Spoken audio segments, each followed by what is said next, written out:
Ano bang nangyari, Botchok? Kasi po si Paul, tinutukso siya, naputok sa buho. Siya, nagalit po siya, sumugod na rin po ako. Kaso po, talo eh. Naubaran po kami ng shirts, pati t-shirt. Diyos ko naman. Nakakaya nga po eh. Ano ba yan? Hoy, di ba totoo naman? Ano ba? Hindi ba sinabi ko naman sa inyo, huwag kayong makikipag-away? Masama yun. Sila naman po nanguna eh. Nananahimik lang kami ni Botchok. Sila itong nangaway eh. Ano ba yan? Ano yung mga itsura nyo? Kayo talaga. Sa susunod, huwag nyo ng patulan, ha? O, alika. Bumaba ka na. Ay, naku. Dumi mo, puro kaputik. Gusto mo ba yun, ha? Hoy, huwag mong mapatukan ng anak ko, ha? Sumusura ka lang, ha? Hoy! Ha? Huwag mo akong Ano ka lang? Hindi ka papatulan? Ha? Ay!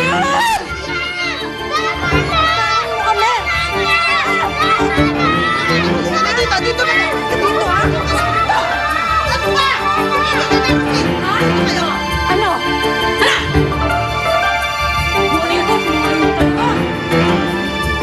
Sa akin yan!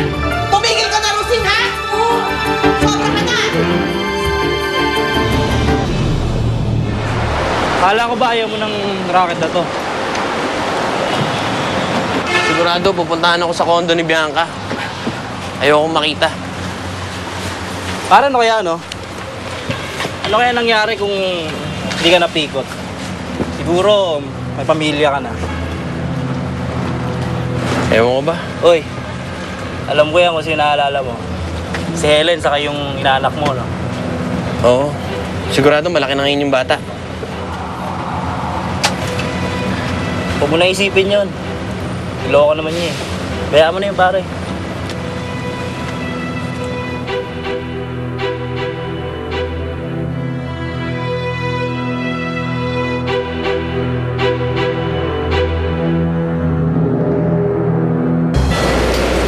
Mag-alala, ikaw yung ina ng ninyo. Walang makakaagaw sa'yo sa kanya. So, totoo pala ang balita. Nagbabalik nga kayo. Paano kung nalaman niya yung totoo? Paano kung malaman niya kung sino yung tunay niya mga magulang? Natatakot ako baka mamaya mawala siya sa akin. So, Bianca, kamusta na si Dave? Kayo pa rin? Si Helen mismo yun, nagkatinginan kami sa mata eh. Buti naman nasabi mo pala kay Nino na buhay pa pala ang tatay niya. That kaya kong sabihin ng totoo, sasabihin ko ang totoo. Ang ganda niya, Nay. Mukha siyang mabait. Sino po siya, Nay? Fan ko siguro. Ganyan ba magtingin ng fan?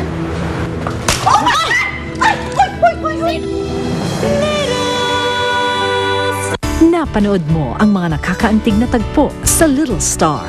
Hatid sa inyo ng Coffee Mate, Milo, New Best Ever Sunsilk at Ariel.